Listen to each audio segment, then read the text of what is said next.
ஓர் அழகிய மாயாஜால பூங்காவில் துருதுருவென ஓடும் குட்டி யானை தும்துப் தன் புத்திசாலி நண்பன் மியா குரங்குடன் மகிழ்ச்சியாக விளையாடிக் கொண்டிருந்தது.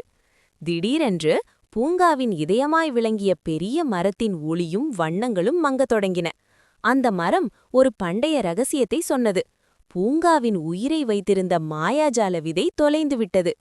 பூங்காவை காப்பாற்ற தும்துப்பும் மியாவும் ஒரு துணிச்சலான சாகச பயணத்தை தொடங்கின. முதலில் அவர்கள் ஞானம் மிக்க புரொஃபசர் ஆந்தையிடம் வழிகாட்டுதல் பெற்றனர். அது அவர்களுக்கு பழங்கால வரைபடத்தை காட்டியது. அந்த வரைபடத்தின் வழியே அவர்கள் பழ ஆற்றை கடக்கும்போது முதலில் கோபமாக தோன்றிய முதலைக்கு பழங்களை பகிர்ந்து கொடுத்து அதன் உதவியை பெற்றனர். பிறகு மரகத மலைக்குச் சென்று உயரமாக இருந்த ஜாலியான ஜிராஃபியின் உதவியுடன் ஒரு மினுமினுக்கும் ரகசிய குறியீட்டை கண்டுபிடித்தனர். அனைத்து துப்புகளும் அவர்களை பூங்காவின் மையத்தில் உள்ள பழைய கிணற்றிற்கு அழைத்துச் சென்றன.